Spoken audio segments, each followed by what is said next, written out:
Olá pessoal, estou iniciando esse vídeo onde eu pretendo comentar um gabarito, uma solução que eu implementei para D2 de programação OO desse primeiro semestre de 2017. Como eu havia comentado no outro vídeo, eu gravei um vídeo fazendo comentários acerca do gabarito que foi postado na plataforma, e agora eu vou apresentar um algoritmo, uma outra maneira, uma alternativa de implementação para resolver esse mesmo problema. Tá? Para as pessoas que não só estão vendo esse vídeo, eu vou ler a questão novamente, ver o que se pede, e a gente vai ver como resolver isso em Java. Só uma observação, eu tenho uma conta lá no GitHub, eu já comentei isso em alguns vídeos anteriores. Para vocês, eu vou colocar isso um link, né, nos comentários desse vídeo, para vocês baixarem esse código que eu vou estar mostrando para vocês. Vocês conseguem acessar lá pelo GitHub, tudo bem? github.com/carlosbasílio, minha conta lá. E aí vocês procurem cderj ou algo do tipo, e vão achar lá esse arquivo, vai estar com o título AD2 de 2017-1 de programação OO. Então vamos ler o enunciado. Supondo que você tem uma empresa de software e que a FedEx contrate a sua empresa para escrever um programa que informe automaticamente os confrontos das semifinais do estado X, ou seja, uma federação de esporte do estado X. Esses times são determinados a partir do número de pontos obtidos. E caso os times tenham o mesmo número de pontos, o critério de desempate é o número de vitórias, seguido do saldo de gols. O saldo de gols é dado pela diferença entre os gols feitos e os gols sofridos. Os 4 primeiros times devem fazer semifinais e os confrontos devem ser o primeiro contra o quarto classificados e o segundo contra o terceiro melhor classificado, melhor ordenado. Os dados de entrada são as datas, os placares e os placares dos jogos. Um time que ganha o jogo recebe 3 pontos e um time que perde não ganha nada. Já quando os times empatam, eles recebem um ponto cada. Para o exemplo abaixo, e aí está aqui o formato, né, do que está no enunciado, com uma data, a hora da partida, os times que estão jogando e o placar que jogaram, né, e o placar daquela partida. No caso aqui indicando que o Boa Vista, né, esse primeiro time fez um gol e a Portuguesa também fez um gol, né, então os times empataram. Então eu tenho esse formato aqui de dados de entrada que meu programa recebe. E aí esse aqui é a suposta saída. Como eu já comentei no outro vídeo, na verdade para essa entrada de dados aqui, o confronto seria Flamengo, Botafogo e Vasco Fluminense, como vários alunos observaram e até fizeram comentário com a tutora à distância, né? Então meio que ignora, esse aqui está cruzando o primeiro com o terceiro, o segundo com o quarto. A gente vai fazer da maneira como estava lá pensado ou pedido no enunciado. Uma coisa importante que está sendo observada aqui nessa parte em negrito, que eu já falei no outro vídeo também e falo novamente, esse programa é para uma entrada que tenha esse formato aqui, não para esses dados em particular. Não faz sentido eu implementar um programa que só rode para esses dados aqui, segundo com esse conteúdo. Na verdade, é só um formato. Eu poderia ter novas partidas, eu poderia ter partidas envolvendo outros times, e aí o algoritmo tem que ser capaz, né, de fazer toda essa leitura, registrar esses dados e ordenar esses times seguindo a pontuação, seguindo os critérios que estavam lá informados no enunciado.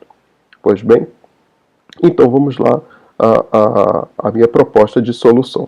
Primeiramente, eu peguei a ideia do time, né, e criei ele como uma entidade, então uma classe, né? Então o time ele é uma classe para mim, assim como o campeonato como um todo, né? Então, na verdade, eu reúno o que seria na outra solução uma lista, né? Eu coloco essa lista assim, mas eu coloco ela dentro dessa classe campeonato.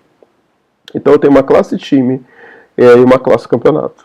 E aqui só uma classe principal, né, com o método que utiliza essas classes. Eu estou fazendo tudo eu sempre costumo fazer nas minhas soluções aí, nos meus comentários e gabaritos. Eu costumo colocar todas as classes, né, num único arquivo, para facilitar aqui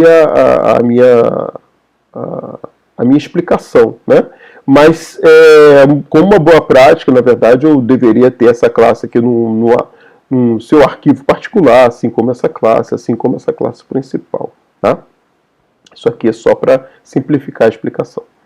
Então vamos lá. Eu tenho essa classe principal com o método main, a classe time e a classe campeonato. Aqui eu estou instanciando o campeonato e eu já instancio isso aqui porque se a gente expandir aqui a classe campeonato, eu coloquei tudo em comentado, eu vou ir tirando os comentários à medida que eu for explicando a vocês, mas só para chamar a atenção exatamente para o que eu quero falar. Né? Então a classe campeonato ela tem uma lista de time, lista daqueles elementos lá de cima, que eu chamei de times, o nome da lista. E o meu construtor ele simplesmente prepara aquela lista para poder receber elementos. Né? Então, esse meu new aqui, na verdade, internamente dentro da classe campeonato, eu estou alocando a classe lista. A lista, né, que eu declarei aqui. Né? E só para também a gente se familiarizar com a classe time tem o que a gente imagina, que vai ser necessário de informação para conseguir fazer o cálculo, fazer o que é pedido no enunciado. Né? Então eu tenho o nome do time, eu tenho o número de vitórias daquele time, eu tenho o número de empates e eu tenho o saldo de gols. Essas informações aqui vão ser importantes lá para aqueles critérios de desempate que a gente comentou.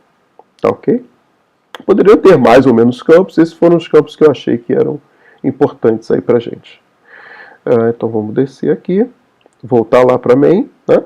Então eu criei esse objeto campeonato.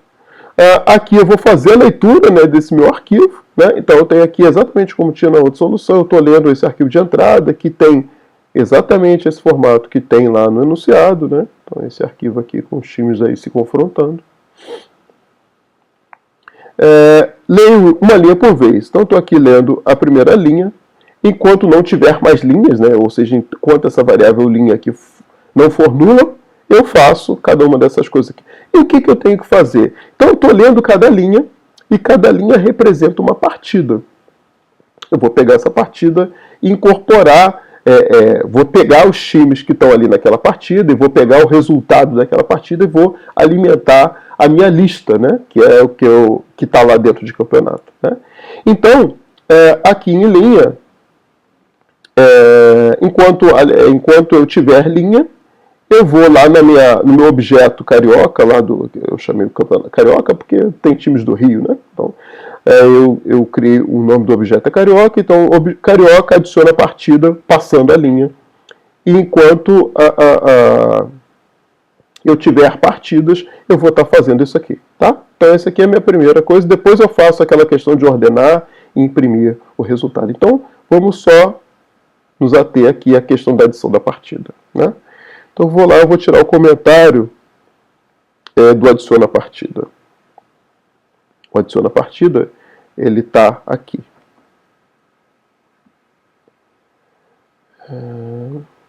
Descer até aqui embaixo.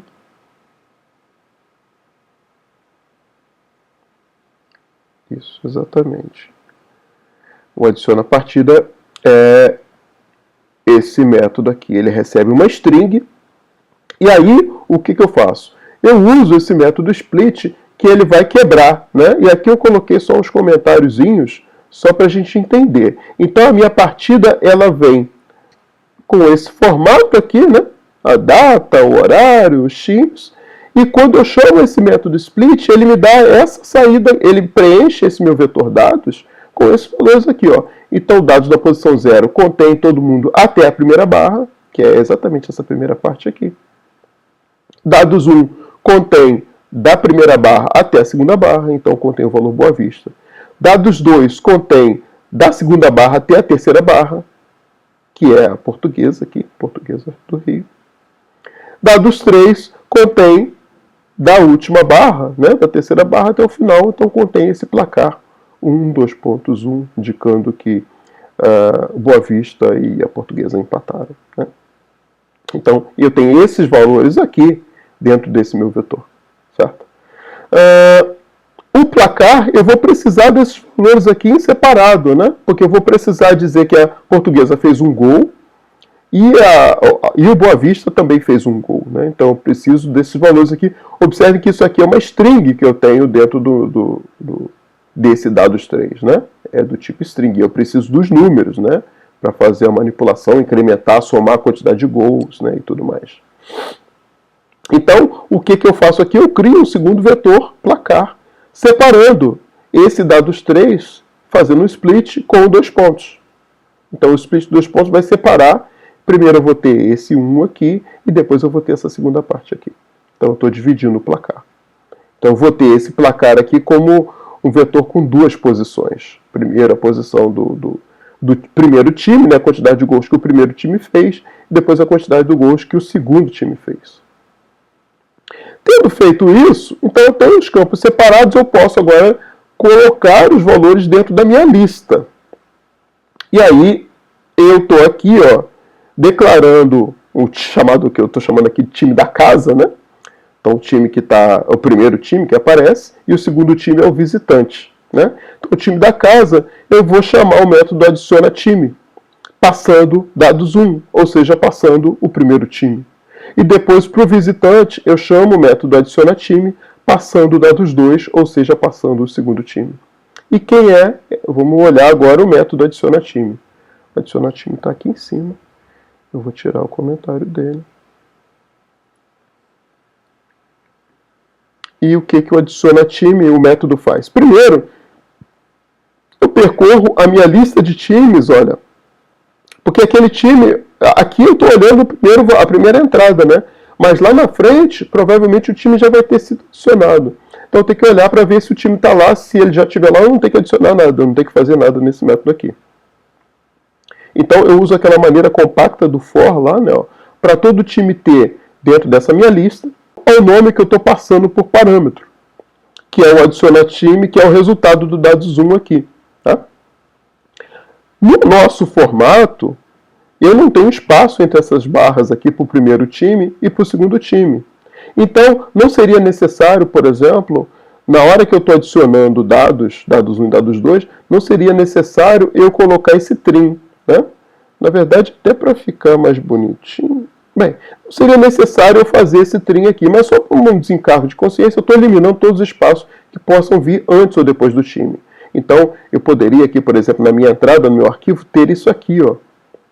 Sei lá, espaços que o meu código aqui funciona sem problema algum, porque eu estou eliminando o trim. Pois então, esse for verifica se o nome é igual, se algum nome que está dentro dessa lista é igual ao nome que eu estou querendo adicionar. Se eu encontrar esse nome, eu simplesmente paro a execução, eu retorno a referência para aquele time que eu acabei de encontrar.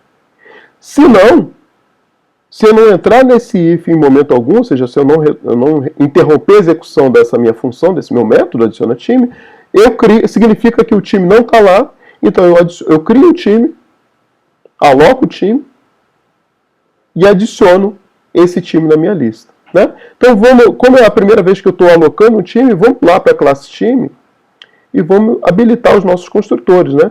Eu tenho aqui os nossos campos e para esses construtores, para aquele new funcionar, eu preciso desses 2 construtores aqui. Eu tenho um só com time, só com nome, né? E eu estou usando esse recurso aqui, esse this, passando os parâmetros, para chamar o construtor de baixo, que é aquele que inicializa todo mundo. Ou seja, que inicializa o nome do time, número de vitórias, número de empates e o saldo de gols. Como eu estou na primeira alocação, eu estou apenas inserindo o time lá, ele ainda está zerado. Eu ainda não sei quantos gols ele fez, qual o número de vitórias e tudo mais. Então eu passo tudo zerado. E eu estou reaproveitando esse construtor aqui, né, com essa construção. É melhor do que eu pegar e repetir essas atribuições aqui em cima. Eu estou reutilizando essas inicializações que eu fiz anteriormente. Certo? Então, tendo habilitado esses 2 construtores, eu consigo fazer com que essa alocação aqui funcione. E aí eu pego esse objeto time que eu acabei de alocar e insiro dentro dessa minha lista times. É o que está sendo feito aqui. Certo? Em seguida, eu retorno uma referência para esse cara que eu acabei de alocar. Por que eu estou retornando essa referência? A gente vai ver logo aqui embaixo. Essa alocação time foi chamada a partir daqui, né, do adiciona time. Eu estou querendo a referência para os times que eu aloquei, porque em seguida eu vou atualizar esses times com a informação dos placares. do placar, né, que está na mesma linha de entrada. Né? Então eu vou fazer aqui, ó, primeiro eu estou criando um vetor placar. Precisava criar um vetor, podia criar dois valores independentes, né? Mas eu acabei criando um vetor aqui, onde eu tenho o primeiro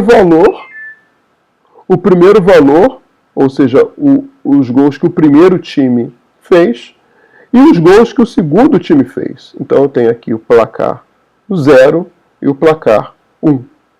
Observe que eu pego o placar 0 e chamo o método trim para eliminar os espaços vazios aqui, que vem no... Caso contrário, eu vou obter um erro, né? Uma exceção no parsint. O parsint ele requer que o que eu passo como string que vai ser convertido para um número sejam apenas números, certo?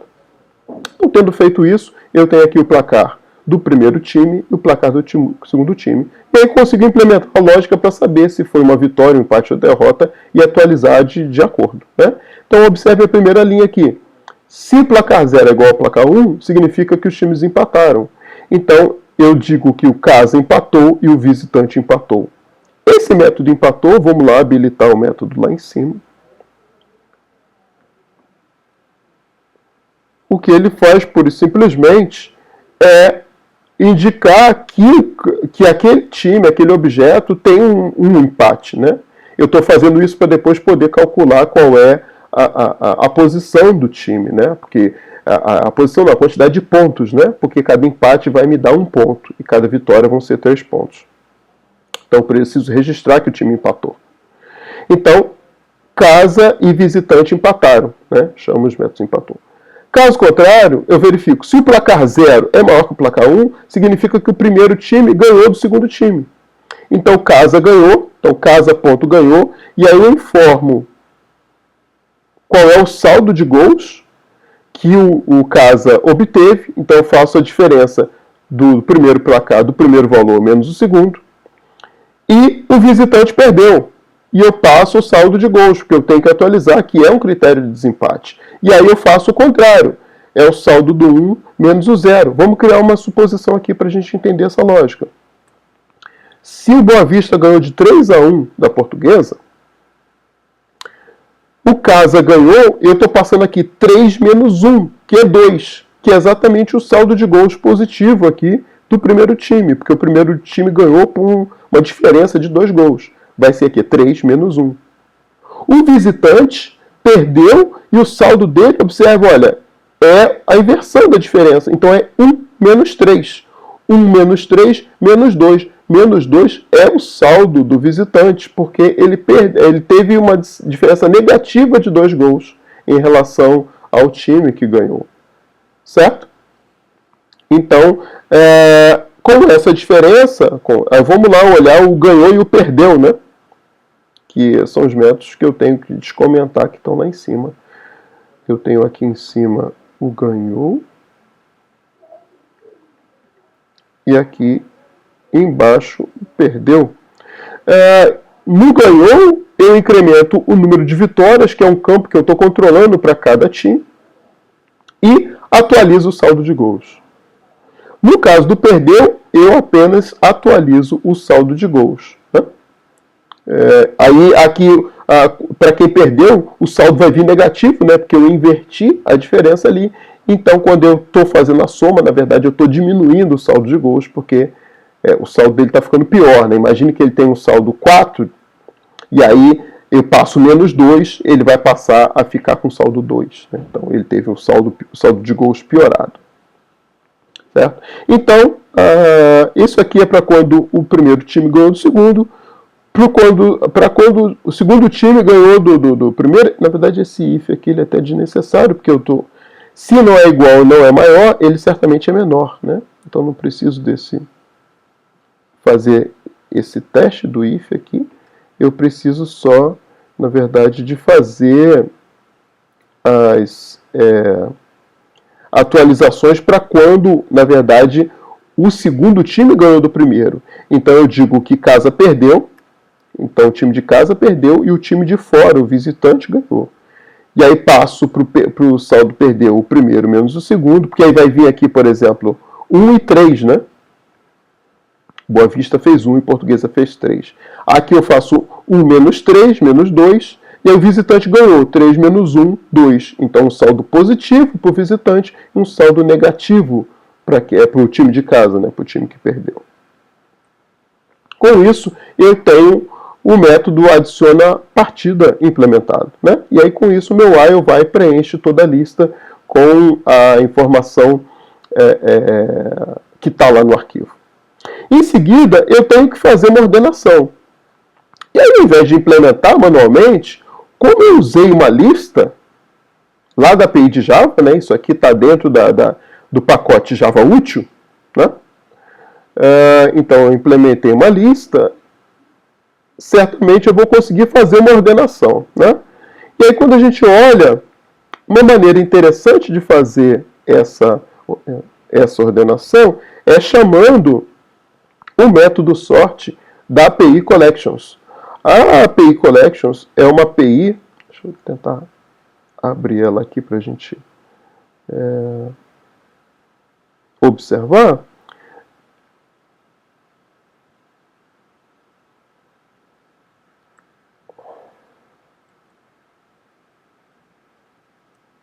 Java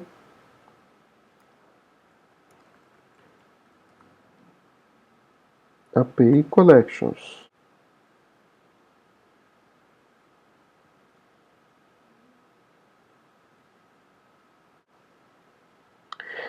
E aí podemos observar que essa classe coleções é uma classe utilitária que possui um monte de métodos interessantes para manipulação de listas. Eu posso, por exemplo, fazer checar valores dentro de lista, fazer junções de listas. E aqui a gente está interessado, eu posso, por exemplo, fazer uma pesquisa binária nessa lista, né? E o método que a gente está interessado é o método sort. É o método que faz a ordenação de uma lista. E se a gente observar esse método sort, ele está aqui esperando uma lista e aparece uma coisa aqui bem dizendo um comparable e tudo mais, e eu vou dar detalhes do que isso aqui está querendo nos dizer. Então, eu habilito esse método collections aqui, deixa eu ver se está tudo ok, para eu poder fazer o que eu quero. Acho que está. No momento em que eu peço para compilar essa linha de código, observem essa mensagem aqui, ó.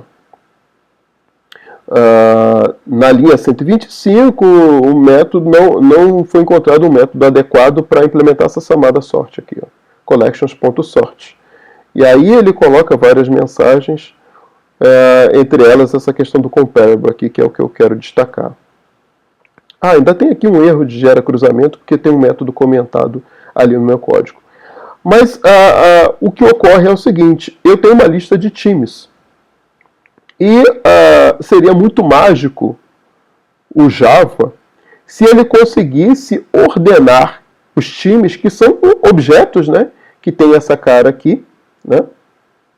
Seria muito mágico se o Java conseguisse ordenar os objetos que tem essa estrutura aqui, seguindo esses critérios que estão aqui nesse enunciado, de critério de desempate e tudo mais, né? Então, assim, eu tenho que instruir o compilador a saber comparar objetos que tenham essa estrutura aqui. E como é que a gente faz isso? O primeiro passo é dizer explicitamente para o compilador que essa classe time aqui, ela implementa essa interface comparable, que é uma interface genérica. Então, eu passo para ela qual é o tipo que eu estou implementando, que esse cara implementa, que na verdade é a própria classe, né? Então, no momento que eu faço isso aqui, eu estou dizendo para o compilador que essa classe time, ela os objetos dessa classe eles são comparáveis. Eu consigo comparar. E aí, Quando eu compilo esse código, vocês vão ver que no contrato, ou seja, nesse compromisso da implementação daquela interface, eu vou ser obrigado a implementar um método. E é isso que ele vai informar aqui como erro na linha, no prompt aqui de saída. E aí ele diz, olha lá, deixa eu mexer essa janela um pouco aqui para baixo para a gente ver a mensagem inteira.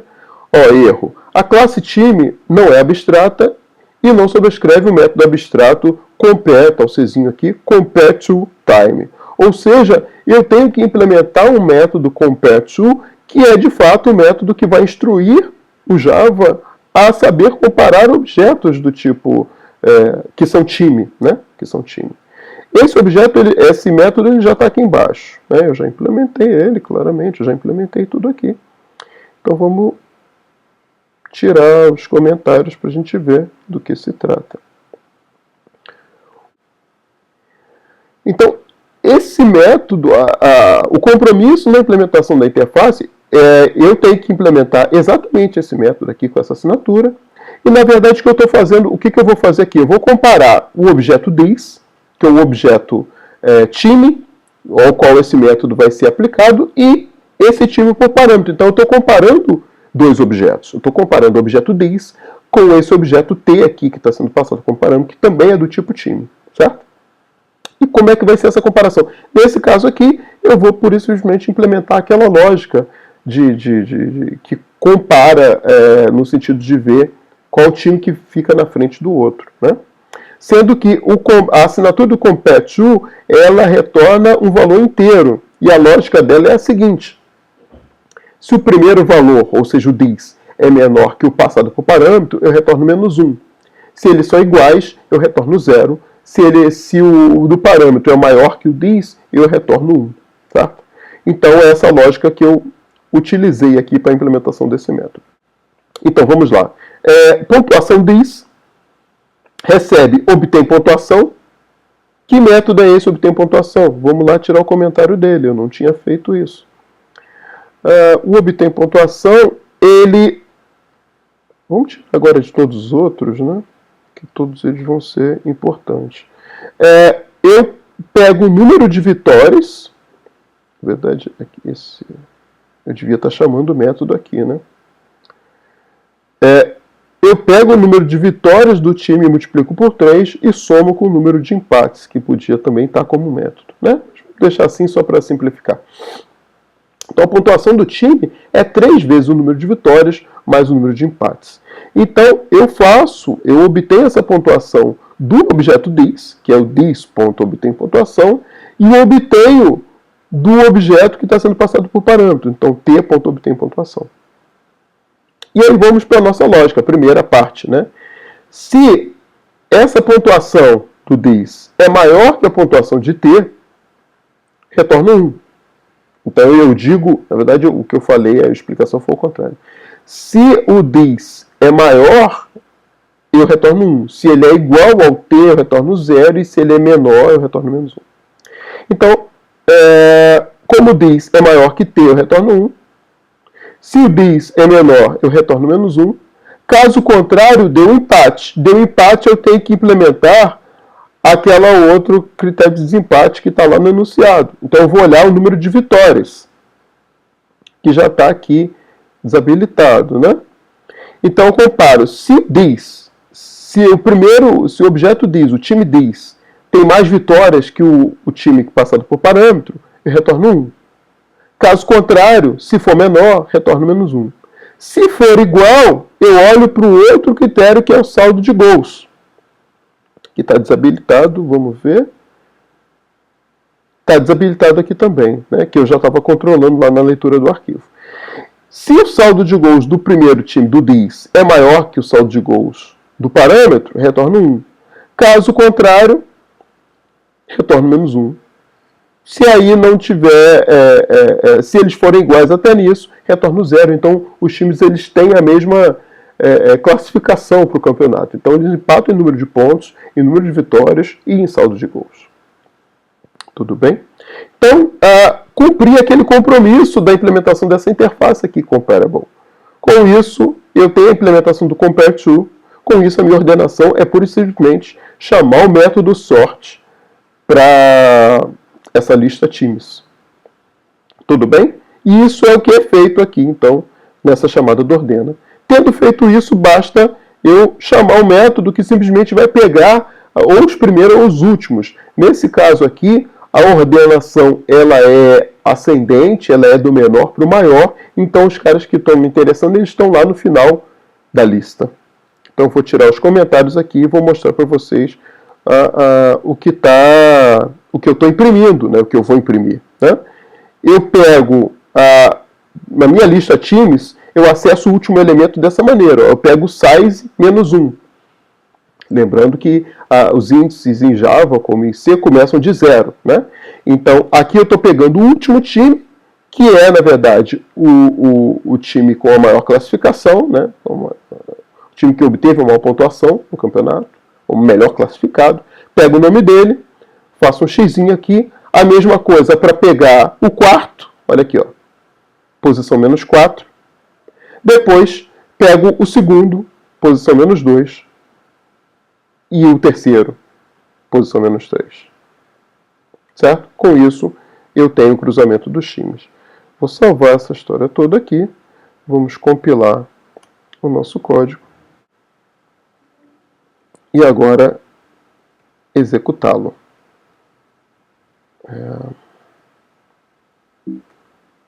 A classe que tem a main é a D2.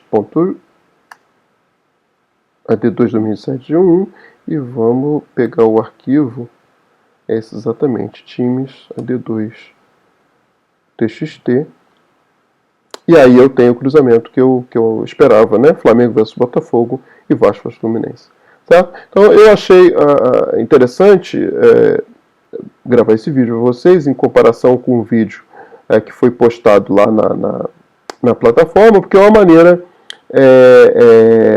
digamos que usa mais, né, a API de Java. Eu estou usando lista, eu criei minhas classes aqui e estou ordenando os meus objetos de uma maneira um tanto mais tranquila, né? Porque simplesmente eu não estou nem olhando, eu nem sei como é que essa sorte é ordenada, né? Como eu estou usando a API de Java, certamente eu estou usando um algoritmo que é bastante eficiente de ordenação e tudo mais. Mas eu não estou tendo essa preocupação, eu estou podendo focar exatamente no problema, né? na lógica, né, que está dentro desse compare_to, na lógica que classifica, né, que distingue, compara os times em termos aí de eficiência, né, o quanto um é melhor que o outro, né, para aquele campeonato. Então eu pude focar exatamente na essência, né, do trabalho. Espero que tenham gostado e até o próximo vídeo.